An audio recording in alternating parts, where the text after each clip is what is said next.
Breaking news on your Central Coast news source.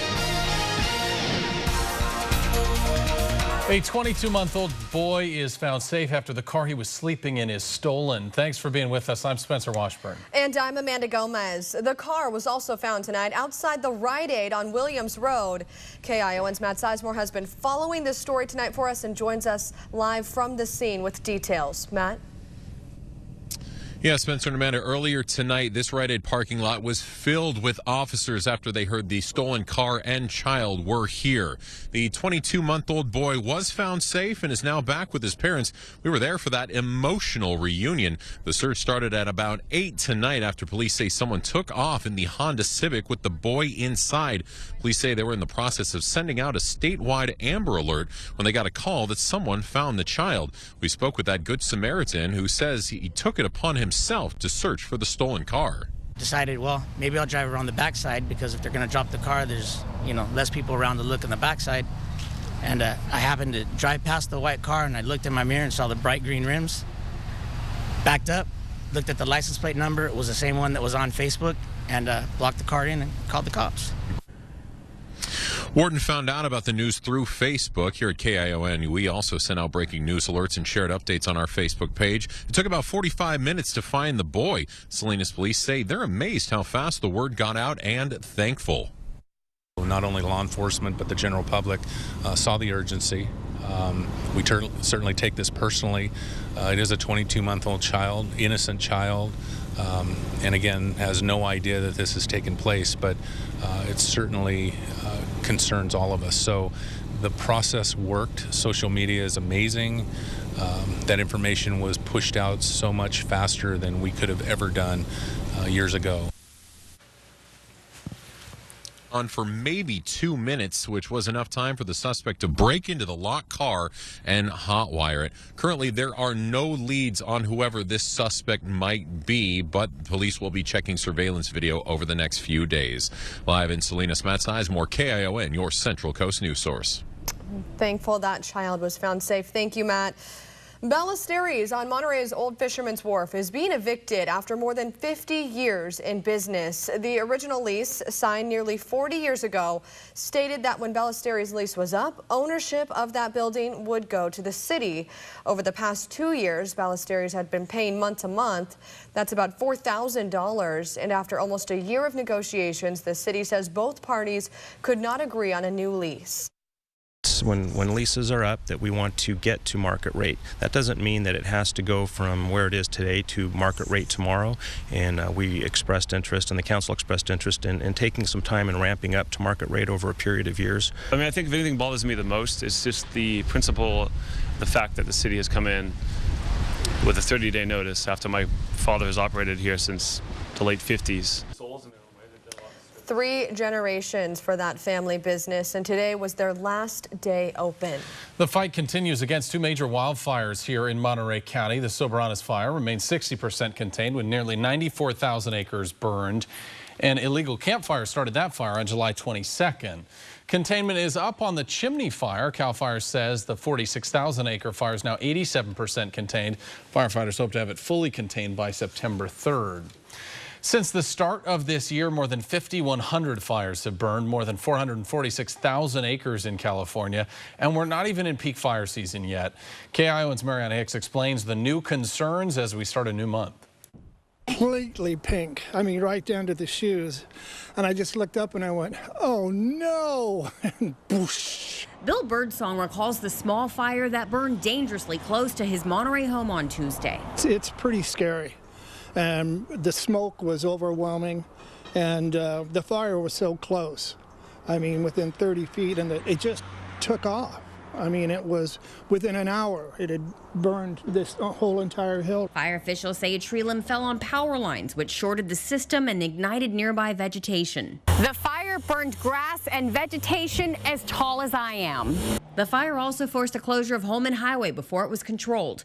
CAL FIRE says right now more than 10,000 firefighters are battling 9 large wildfires throughout the state, and local authorities offer this dire warning. We really potentially haven't seen the worst of it yet. Early fall tends to be the most concerning for firefighters. We generally experience more fires in September and October than the rest of the year, and so certainly we are very concerned about the fact that we've already had significant fires burning throughout the state. Grass and other fuels have dried out, making them more combustible. And these months tend to be windy, which can fan any flames.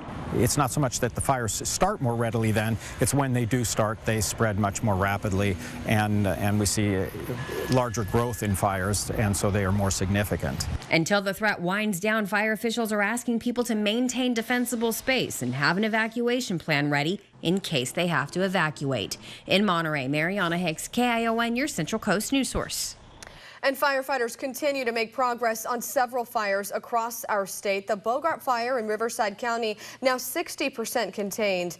It has burned more than 1,400 acres. The fire started yesterday. It moved quickly through tinder dry brush. At one point, it sent about 700 people scrambling from their homes east of Los Angeles. And the 32,000-acre Ray fire in Santa Barbara County is now 92% contained.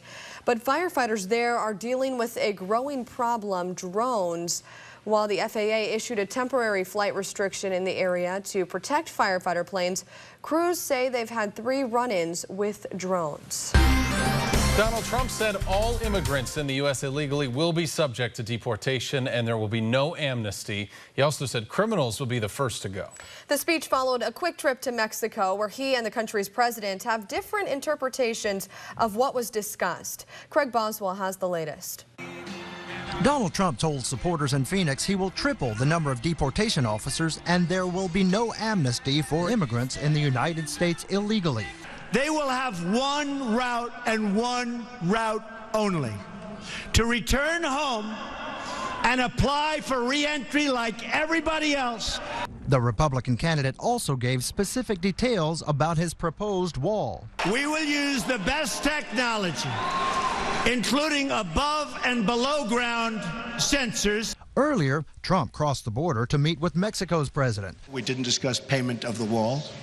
That'll be for a later date. But Mexico's president later tweeted, "At the beginning of the conversation, I made it clear that Mexico will not pay for the wall." Hillary Clinton's camp pounced on the discrepancy, saying Trump got beat in the room and lied about it. Campaigning in Cincinnati, Clinton called Trump's Mexico trip a photo op that doesn't make up for a year of insults. You don't build a coalition by insulting our friends or acting like a loose cannon. You do it by putting in the slow, hard work of building relationships. Clinton has been out of the public eye recently to focus on fundraising. A new poll shows 56% of Americans have an unfavorable impression of Clinton. Trump's is worse at 63%, but the latest national poll shows Trump is gaining ground on Clinton. Craig Boswell, CBS News, the White House. President Obama says he wants to prevent environmental catastrophes before they happen. He spoke about climate change and other environmental issues during a visit to Lake Tahoe today. The president praised existing conservation efforts there in Lake Tahoe. Since the first summit in 1997, federal government has invested more than $1.8 billion in Lake Tahoe projects.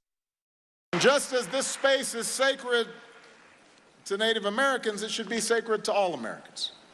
And that's why we're here, to protect this special, pristine place, to keep these waters crystal clear. The Obama administration also says it will take action to prevent a public health crisis from California's Salton Sea. The mostly man-made lake has been drying up, leaving toxic pollutants behind, making nearby communities sick. The administration says it will invest in more clean energy sources in the area. Police are asking for help finding 2 dogs that were stolen from the Salinas Animal Shelter. Police say the dogs seen here were taken from that shelter on Sunday, sometime between 4:30 and 5:30 p.m. Anyone with information about the dogs is asked to call either the Salinas Police Department or Animal Services. A man is behind bars tonight after an hours-long standoff in Hollister that ended this morning. Police say they tried to serve a search warrant at the home of Alex Yanez last night. Yanez refused to cooperate, and after 5 hours, Monterey County Sheriff's Office SWAT deployed tear gas into the home.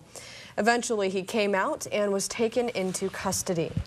The Soledad Fire Department is getting nearly $345,000 from the federal government. The money is coming from FEMA.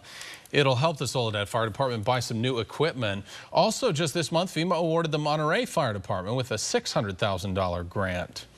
The Soledad City Council has approved a plan to build the city's first movie theater. It'll be located near Nestle and Los Coches Road. The city has signed a contract with the developer, but the Planning and Architecture Committee still needs to approve it. The theater would be part of a shopping center expected to bring in more than $500,000 and create some new jobs. It is not cheap to live in Monterey. Today, the city brought residents together to talk about their concerns and ways to improve on that. Monterey Youth Center opened its doors tonight to address the city's affordable housing issues. City of Monterey has some of the highest housing costs in the area. But as city leaders work to find more ways to make housing affordable, they say another challenge they're facing is lack of homes for sale. More recently, short-term rentals are increasing in the city. That means people are renting out their houses for weekends or weeks at a time, and that means those homes come off the rental market for the long term. So students or hospitality workers or just city employees or teachers have a harder time finding affordable houses to rent. The city says it does have some projects underway, including some affordable housing units. Hundreds of high school students in Seaside now have new Google Chromebooks. Earlier this year, the school district rolled out a new technology plan paid for by the district. Part of the plan includes students getting new tech to help them learn real-world skills. The school says teaching with technology can make a big difference when kids apply for jobs. So really what it is that the workforce now and really society in general is needing to have technology literate people. This means that I have a much greater advantage to getting into colleges, especially the college that I want. There are still hurdles, though. Not every student has access to the internet. The school says that's something it's trying to overcome by keeping the school open later. There's also an insurance policy on the 580 laptops. Dan's got your forecast coming up next, plus tracking Tropical Storm Hermine, the parts of Florida that are underwater tonight, and when more rain could hit the area. And later, a woman's reaction when she runs into a bear and how it actually worked.